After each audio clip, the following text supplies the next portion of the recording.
तो स्टूडेंट, एक बार फिर से आपका स्वागत है। आज मैं आपको समझाऊंगा, इससे पहले मैंने आपको समझाया था जनसंख्या वृद्धि के कारण और जनसंख्या वृद्धि से हानियाँ।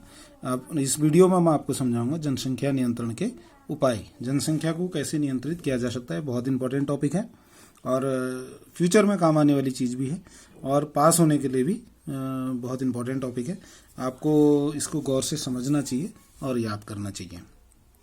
जनसंख्या नियंत्रण को कैसे रोका जा सकता है, ठीक है। तो इसमें जो रोकने का उपाय है, पहला उपाय मैं आपको बता रहा हूँ, जन्म के बीच दूरी। सामान्यतः जो सरकारी नियम है आज के समय में, दो बच्चे जब जन्म लेते हैं तो दो बच्चों के बीच की दूरी कम से कम 3 वर्ष होनी चाहिए। यानी एक बच्चे ने आज जन्म लिया तो उसके 3 साल बाद दूसरा बच्चा होना चाहिए, या फिर ये अधिक से अधिक 5 साल होना चाहिए। 3 या 5 साल की दूरी दो बच्चों के बीच में होनी चाहिए।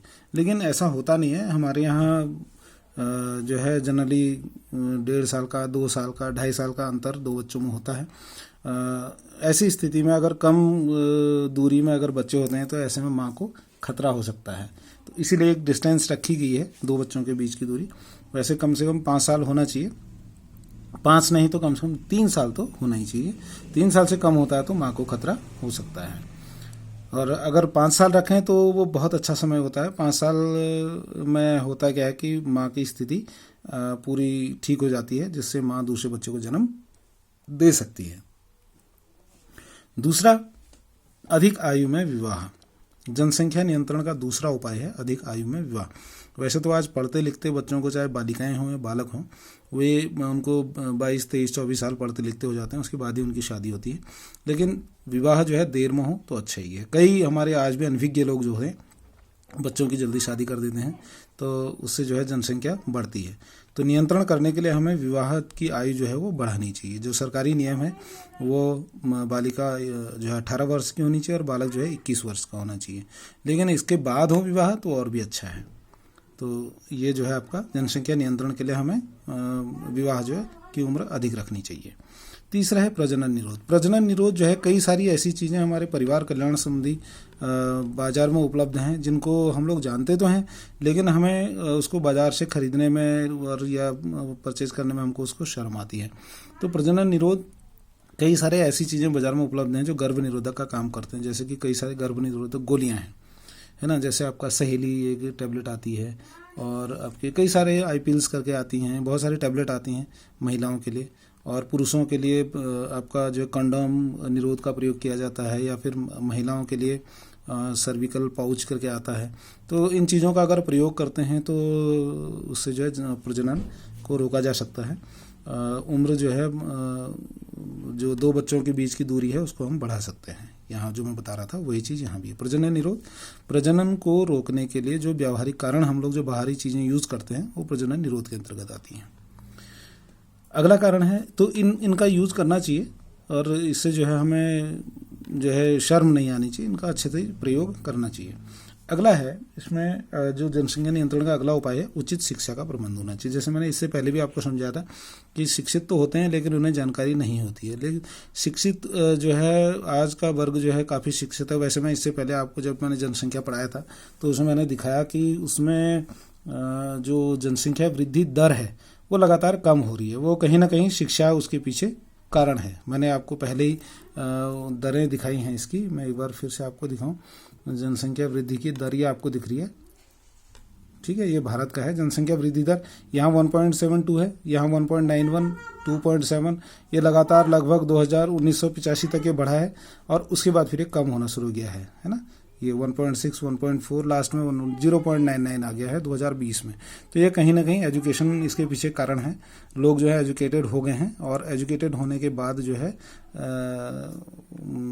ये प्रतिशत जो है वो कम हो रहा है। तो ये शिक्षा ही इसका कारण है और आगे भी जब अगर समाज शिक्षित होता रहेगा तो ये दर और कम होता रहेगा, तो जनसंख्या वृद्धि कम होगी।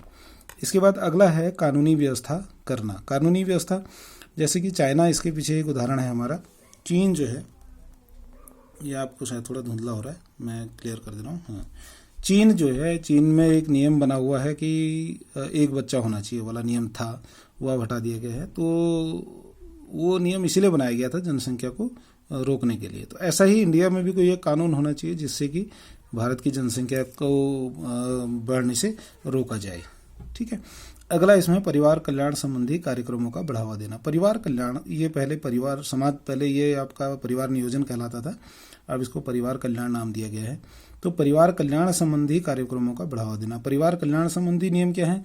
अपने परिवार को हम कैसे सुरक्षित रख सकते हैं, हमारा परिवार कितना बड़ा होना चाहिए, और उस परिवार में हमको बच्चों को क्या देना है, क्या नहीं देना है, कौन सी शिक्षा देना है, ये सारी चीज़ें परिवार कल्याण के अंतर्गत आती हैं। तो परिवार कल्याण संबंधी जितने भी कार्यक्रम चलते हैं, जैसे कि अगर दो बच्चों के बीच की दूरी अगर 3 साल या 5 साल होती है, और माँ जो है वो अपना प्रसव जो है वो अगर सरकारी अस्पतालों में कराती है तो उनको पैसा मिलता है।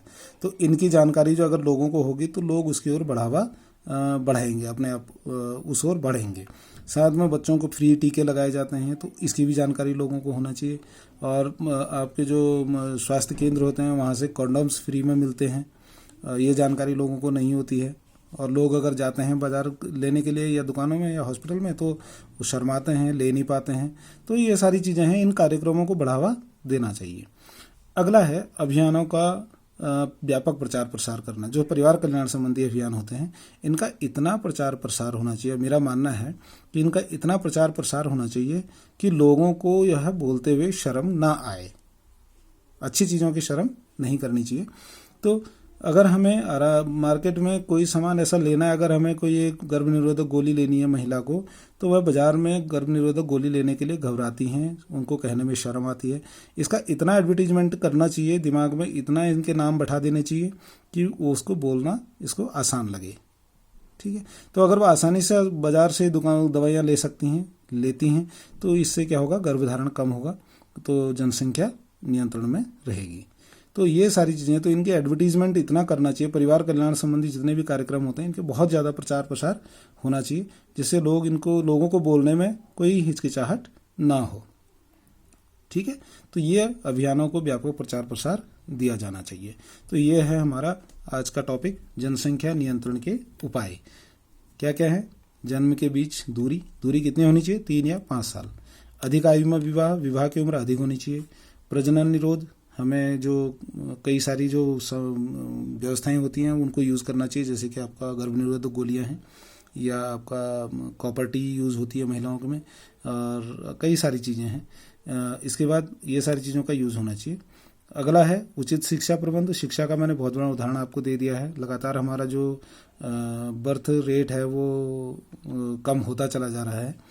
और इसके बाद अगला है कानूनी व्यवस्था। जनसंख्या को वृद्धि को रोकने के लिए कानूनी व्यवस्था बनाई जानी चाहिए। अगला आपका है परिवार कल्याण संबंधी कार्यक्रमों को बढ़ावा देना, ये पूरा समझा चुका हूँ। और अभियानों का व्यापक प्रचार प्रसार बहुत बड़ी चीज़ होती है। जितना ही प्रचार होगा उतना ही उसका जो है लोगों के पास तक उसकी सूचना पहुँचती है। तो ये आपका जनसंख्या नियंत्रण के उपाय हैं। इसको आपको याद करना चाहिए, समझना चाहिए, और इम्पोर्टेंट है, परीक्षाओं में पूछा जाता है। बहुत बहुत धन्यवाद। देखिए और अच्छे नंबर लाइए। Thank you.